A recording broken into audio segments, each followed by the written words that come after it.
배당으로 연금을 만드는 배당연금술사입니다. 이번 영상에서는 두 가지 이야기를 함께 다뤄볼까 합니다.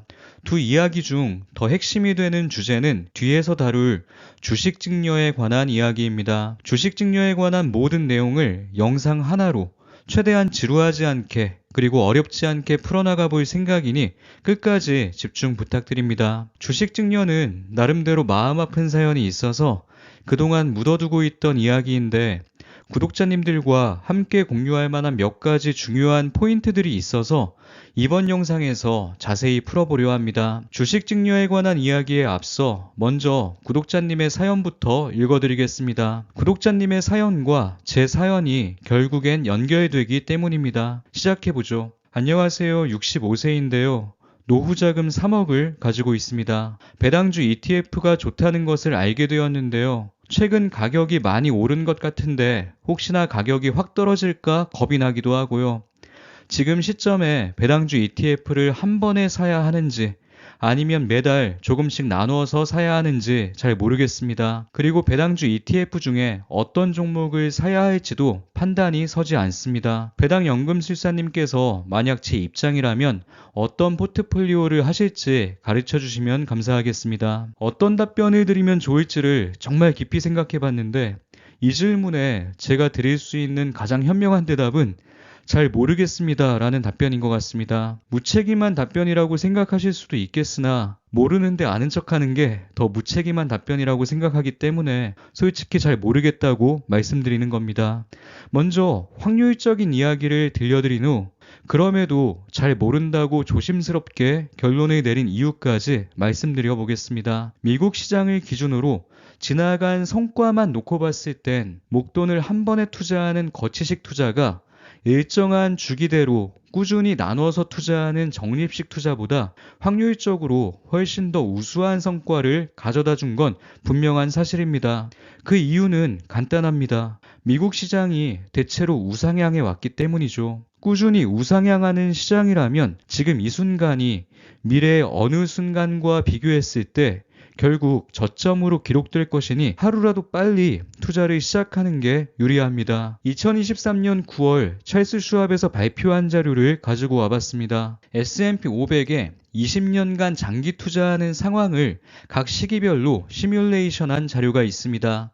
1926년부터 1945년까지 20년간, 1927년부터 1946년까지 20년간, 이렇게 1926년에서 2023년까지 거슬러 올라오며 20년 단위로 구간을 쪼개다 보면 총 78개의 데이터가 만들어집니다. 이렇게 생성된 78개의 구간 수익률을 살펴보면 단 2번을 제외하곤 거치식 투자가 적립식 투자를 항상 이겼습니다. 1955년부터 1974년까지의 20년, 1962년부터 1981년까지의 20년은 주식시장이 아름답게 우상향했던 시기가 아니었기 때문에 인내심을 갖고 기다렸어도 그에 마땅한 성과가 주어지지 않았습니다. 찰스 슈왑 보고서의 말미에 이런 내용이 작성되어 있습니다. 요약된 핵심 내용 4가지 중 밑줄 친 2개를 읽어드리겠습니다. 마켓 타이밍의 어려움을 감안한다면 대다수의 투자자에게 가장 현실적인 투자 전략은 지금 즉시 주식에 투자하는 것입니다. 하지만 주식 투자를 통해 돈을 벌 수 없을 수도 있다는 점을 기억하는 것 또한 중요합니다. 예를 들어 1960년대에서 1980년대 초반과 같은 암흑의 시기로 진입할 가능성은 항상 열려있기 때문이죠. 찰스 슈왑의 자료를 기반으로 확률적으로만 놓고 본다면 거치식 투자가 이길 확률 97.5%, 질 확률 2.5%입니다. 확률만 놓고 본다면 그렇습니다. 하지만 확률과는 별개로 반드시 고려해야 할 중요한 요소가 하나 더 있습니다. 함께 생각해 볼 만한 흥미로운 문제를 하나 제시해 보죠. A지점과 B지점을 잇는 다리가 있습니다. 다리를 건너면 단 1시간 만에 A지점에서 B지점까지 빠르게 이동할 수 있습니다. 하지만 다리를 건너지 않는다면 산길을 돌고 돌아 꼬박 하루가 걸린다고 가정해보죠. 다리를 건너실 건가요? 아마도 대부분의 사람들은 더 빨리 갈 수 있다고 해서 무조건 다리를 건너려 하진 않을 겁니다. 안전한 다리인지 아닌지부터 살펴보고 안전하지 않다면 시간이 훨씬 오래 걸려도 당연히 돌아가는 선택을 할 겁니다. 그런데 신기하게도 투자를 할 땐 생각보다 많은 사람들이 더 빠른 길이 어디인지에 상당히 집착하곤 합니다. 1시간과 24시간, 두 개의 숫자가 제시됐을 때 두 숫자 뒤에 숨어있는 리스크를 살펴보지 못한 채 목표 지점 도달까지 더 짧게 걸리는 숫자를 선택한 후 더 합리적인 선택을 했다고 착각하는 경우가 많습니다. 이번엔 문제 수준을 조금 높여보죠. 다리의 출발 지점에 붕괴 확률 10%라는 무시무시한 문구가 적혀 있다고 가정해보죠. 다리를 건너실 건가요? 보수공사 이후 붕괴 확률 0.1%라는 문구로 바뀌었다고 가정해보죠. 참고로 0.1%면 1000명 중 1명꼴로 경험하게 되는 생각보다 흔한 일입니다. 다리 아래를 내려다보니 깊이를 알 수 없는 시커먼 강이 보입니다. 건너실 건가요? 시커먼 강을 보는 순간 붕괴 확률이 10%든 0.1%든 건너지 않고 돌아가려 하는 사람들이 아마도 대부분일 겁니다. 반면 꽃밭을 가로지르는 다리라면 무너져도 큰 타격 없이 다시 일어서서 걸을 수 있기 때문에 붕괴 확률이 10%든 0.1%든 상관하지 않고 다리를 건너가는 게 하루 종일 산길을 돌아가는 것보다 좋은 선택이겠죠. 그런데 신기하게도 투자를 할 땐 성공 확률 99.9%, 실패 확률 0.1%면 겁없이 도전하는 사람들이 부지기수입니다. 실패했을 때 짊어져야 할 리스크가 무엇인지를 제대로 따지지 않고 오로지 숫자만 보고 도전하시는 분들이 생각보다 많습니다. 어쩌면 투자할 때 확률적 사고를 하지 않는 것보다 훨씬 더 위험한 건 어설픈 확률적 사고로 그릇된 확신을 갖는 것일지도 모릅니다. 다시 구독자님의 이야기로 돌아와 보죠. 과거 자료를 기반으로 오로지 확률만 놓고 본다면 미국 시장의 우상향을 믿고 3억을 지금 바로 투자하셔도 된다는 결론에 도달하게 됩니다. 하지만 만에 하나, 아니죠. 고작 78번 중 2번, 39번 중 1번의 확률로 원하지 않았던 상황이 실제로 발생하게 된다면 은퇴자금 3억이 기대했던 바와 달리 줄어들 가능성도 분명 존재합니다. 앞서 언급했듯 성공 확률 99.9%, 실패 확률 0.1%일지라도 우리는 실패 확률 0.1%가 실현됐을 때 짊어져야 할 리스크가 무엇인지를 반드시 고려해야만 합니다. 구독자님께서는 분명 노후자금 3억이라고 말씀하셨습니다. 저라면 노후자금이라면 절대로 한 번에 몰아서 투자하진 않을 겁니다. 예상치 못한 상황이 발생하더라도 충분히 만회할 수 있는 시간과 에너지가 있다면 확률에 베팅하겠지만 그게 아니라면 저는 크게 불리는 것보다 안전하게 지켜나가는 것에 더 초점을 맞출 것 같습니다. 큰 돈을 벌지 않아도 행복할 수 있지만 크게 잃으면 반드시 불행해지기 때문이죠. 저는 제 노후 자금을 주식에만 투자하지도 않을 것이고 남들이 모두 좋다고 하는 단 하나의 배당주에만 투자하지도 않을 것 같습니다. 배당 투자 관련 채널을 운영하고 있지만 그 누구에게도 배당 투자는 안전하다는 착각을 심어드리고 싶지는 않습니다. 모든 투자성 상품은 원본 손실 가능성을 가지고 있습니다. 따라서 안전한 투자라는 건 어디까지나 상대적인 개념일 뿐입니다. 그 누구의 의견도 지나치게 신뢰하지 않으셨으면 하는 마음입니다. 제 의견도 완전히 신뢰하지 마시길 바랍니다.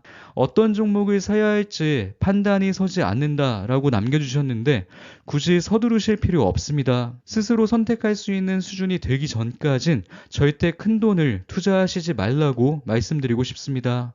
인플레이션 시대에 투자가 필수인 건 맞습니다. 하지만 그보다 더 선행하는 조건은 힘들게 번 돈을 허무하게 잃지 않는 것입니다. 지키기만 해도 크게 불행해질 일은 없습니다. 그게 은퇴자금이라면 더더욱 그렇습니다. 저 역시 아직 제 노후자금을 투자해 본 적이 없기 때문에 어떤 선택이 최선인지를 말씀드리고 싶어도 말씀드릴 수가 없습니다. 제가 할 수 있는 최선은 제가 경험한 이야기만 가감없이 들려드리며 구독자님들과 생각을 나누는 것 뿐입니다. 제가 그 이상을 언급하는 순간 포장이 되고 과장이 될 것이기 때문에 아는 것 외에는 다 모른다고 사실대로 말씀드리는 겁니다. 이때 투자하세요. 이 종목에 투자하세요처럼 속 시원한 답변은 아니지만 제가 드릴 수 있는 최선의 답변이니 진심이 잘 전달되었으면 좋겠습니다. 투자 전문가도 아닌 평범한 저에게 절대 조언을 구하지 않으셨으면 좋겠습니다. 대부분의 투자자들은 크게 두 부류로 분류됩니다. 잘 모르는 사람과 잘 모르면서 아는 척하는 사람. 굳이 저를 분류하자면 저는 잘 모르는 사람 쪽에 가깝습니다. 이제 두 번째 이야기로 넘어와 보죠. 제가 이토록 조심스러울 수밖에 없는 이유를 말씀드리겠습니다. 작년 7월에 어머니께 연락이 왔습니다. 보유 4년 차에 접어든 SOXL을 이제 슬슬 매도하고 현금화하고 싶다고 말씀하셨습니다. 물론 저는 10년 보유를 목표로 SOXL 투자를 시작한 것이고 그 생각엔 변화가 없었기 때문에 계속 투자를 이어나갈 생각이었지만 어머니의 생각은 다르셨기 때문에 그 의견을 존중했습니다. 고점 대비 90% 이상 빠졌던 주가가 2년에 걸쳐 힘차게 다시 반등한 상황이었기 때문에 엑시트하는 것도 꽤 괜찮은 전략이란 생각이 들었습니다. 34달러에 561주, 29.7달러에 90주, 평균 매수 단가 33.4달러에 651주를 보유한 셈이었죠. 어머니께서 매도를 원하셨던 2024년 7월 초엔 SOXL 한 주당 주가가 70달러까지 상승했고 1,100원에 매수했던 환율도 1,380원까지 상승했던 상태라 매도하면 6,300만원 정도를 현금화할 수 있는 상황이었습니다. 양도 차익으로 4천만원 정도를 얻을 수 있는 상황이었죠. 어머니께선 바로 매도하시길 희망하셨는데 그때 저는 일주일 후에 매도하시기를 권했습니다. 양도소득세를 줄여드리고 싶었기 때문입니다. 4천만 원의 양도소득이 생기는 경우 기본공제 250만 원을 제외하면 3,750만 원, 여기에 세율 22%를 적용하면 지방소득세를 포함해서 양도소득세로만 825만 원이 나가게 되는 것이었죠. 배우자 간 증여 한도가 10년간 6억이니 주식 증여를 통해 양도세를 줄여드릴 생각이었습니다. 예를 들어 어머니께서 아버지에게 주식 증여를 진행한다고 가정해보죠. 어머니께서는 SOX의 651주를 2,300만 원에 매수했는데 시간이 흘러 그 가치가 6,300만 원으로 성장했습니다. 이를 누군가에게 양도한다면 양도차익 4천만 원에 대한 세금이 붙겠지만 만약 아버지에게 증여를 한다면 취득가액 6,300만 원의 주식을 보유하게 되는 것이기에 6,300만 원보다 같거나 낮은 가격에 매도하면 양도차익이 발생하지 않는 것으로 인정되기 때문에 세금 825만 원을 줄일 수 있는 효과가 생기는 것이죠. 참고로 배우자 간에는 서로 6억씩, 만 19세 미만 미성년 자녀에겐 2천만 원, 성년 자녀에겐 5천만 원, 기타 친족에겐 1천만 원까지 세금 없이 증여가 가능합니다. 참고로 증여일 전 10년 이내에 동일인에게 증여받은 재산은 모두 합산해서 계산합니다. 예를 들어 부모가 자식에게 10년 내 1,000만 원씩 10번을 증여했다면 결국 합산돼서 1억을 한 번에 증여한 것과 같은 결과를 초래합니다. 또 한 가지, 직계존속 증여자는 배우자도 동일인으로 간주합니다. 예를 들어보죠. 어머니로부터 5천만 원을 증여받았습니다. 그리고 얼마 후 아버지로부터 5천만 원을 증여받았다고 가정해보죠. 성년 자녀의 경우 10년간 5천만 원까지는 증여 공제가 되니 증여세로부터 자유로울 것이라고 생각한다면 착각입니다. 이 경우 어머니와 아버지를 동일인으로 간주하기 때문에 1억을 증여받은 것으로 처리돼서 5천만 원을 공제하고 남은 나머지 5천만 원에 대해선 증여세가 부과됩니다. 아버지와 어머니는 동일인, 할아버지와 할머니는 모두 동일인으로 간주합니다. 참고로 장인과 장모는 동일인으로 보지 않기 때문에 이 점을 활용하는 방법도 기억해둘 필요가 있을 겁니다. 이런 절세 방안을 고려해서 부모님의 배우자 간 주식 증여를 도와드리고 싶었는데 주식 증여를 실제로 진행해본 경험이 없어서 조금 더 자세히 살펴볼 시간이 필요했습니다. 그래서 어머니께 매도를 일주일 뒤로 미루어달라고 말씀드렸습니다. 일주일이었던 겁니다. 그런데 그 일주일 사이에 정말 기가 막힌 일들이 발생하기 시작합니다. 7월 17일 SOXL의 주가가 종가 기준 21%나 급하락했습니다. 6,300만 원의 평가액이 하루 만에 5천만 원으로 줄어든 것이죠. 증여로 줄이려 했던 825만 원의 세금보다 더 큰 금액이 단 하루 만에 증발했습니다. 이때부터 정말 어려운 고민이 시작됐습니다. 지금이라도 증여를 시도해야 할지 아니면 기술적 반등을 기다려야 할지 머릿속이 복잡해졌죠.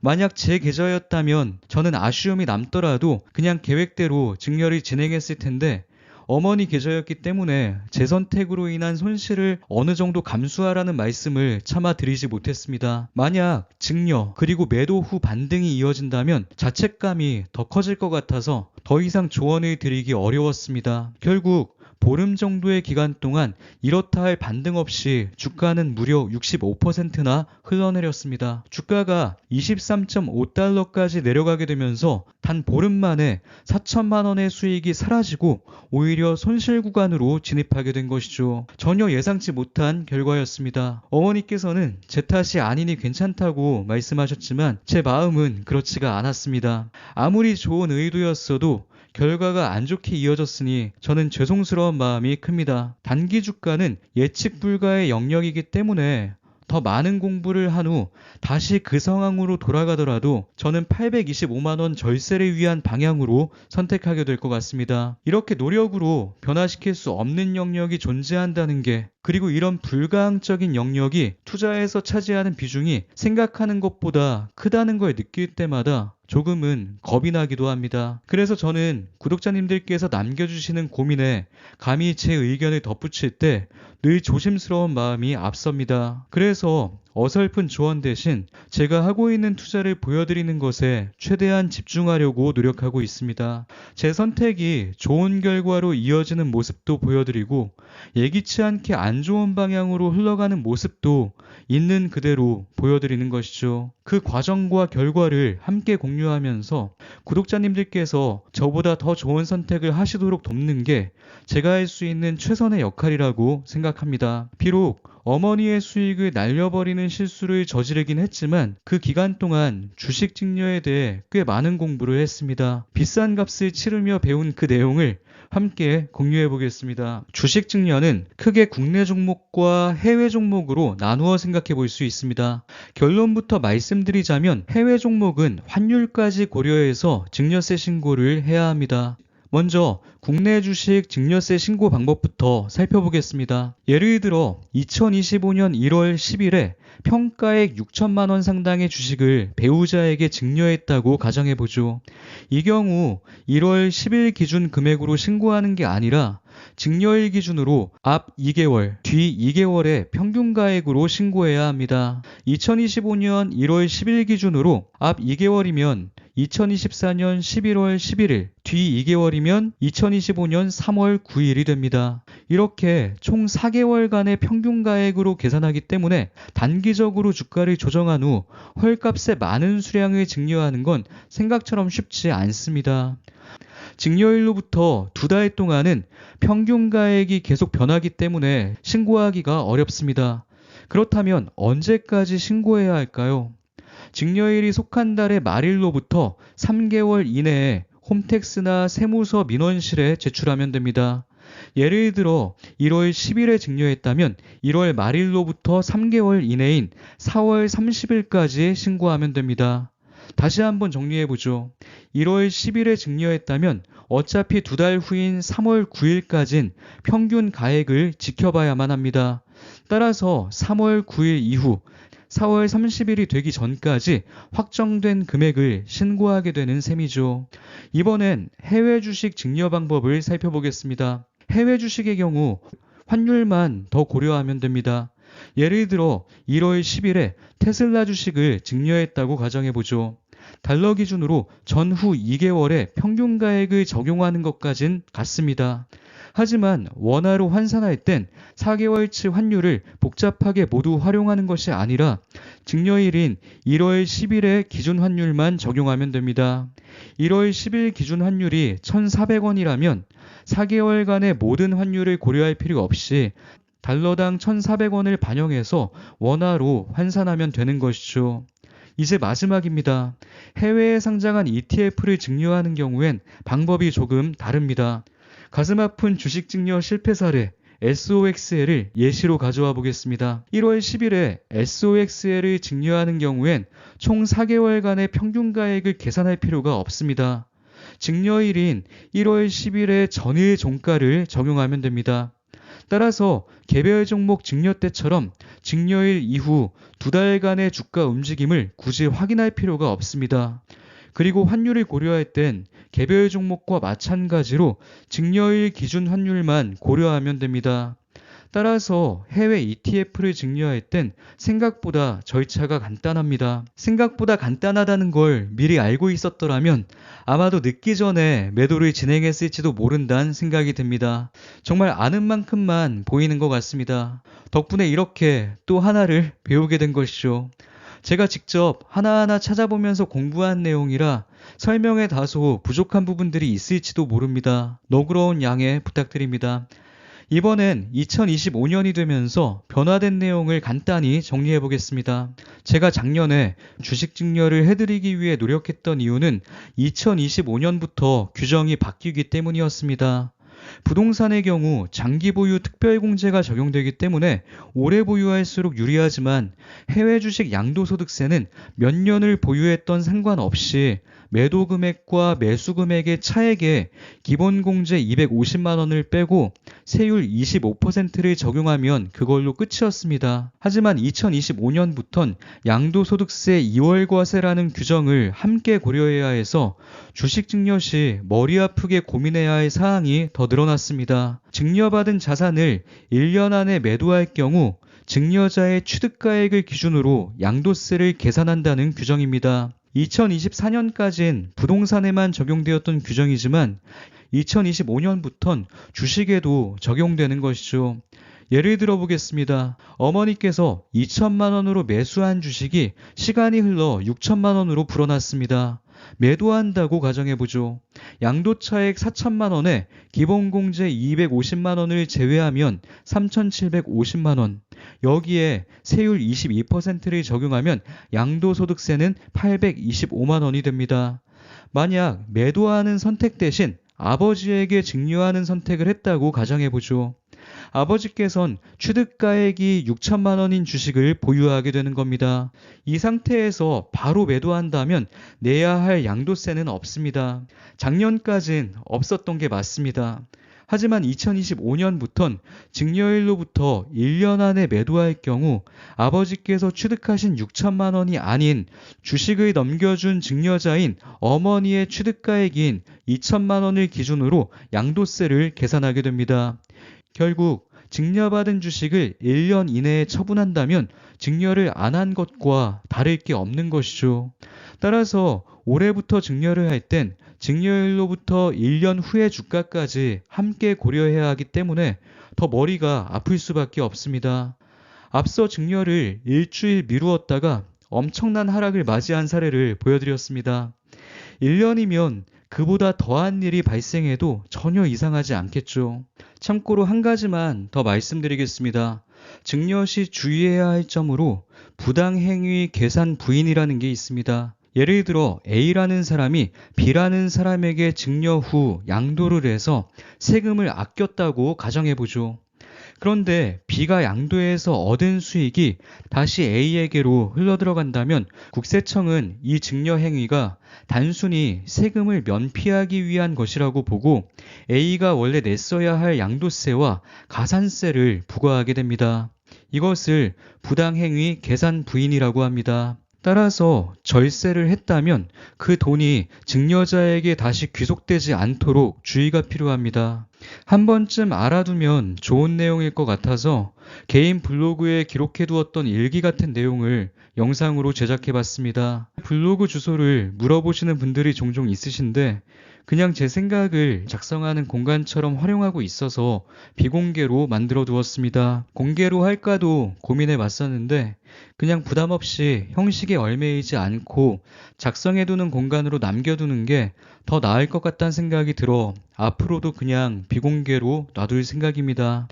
떠오르는 걸 부담 없이 작성할 때 좋은 아이디어가 떠오르는 경우가 은근히 많은 것 같기도 하고 누군가에게 보여줄 정도로 거창한 내용이 담겨 있지 않은 게 이유이기도 합니다. 오늘 제가 준비한 내용은 여기까지입니다. 오늘 영상도 우리 구독자님들께 조금이나마 도움이 되었길 바랍니다. 긴 영상 끝까지 시청해주셔서 감사합니다.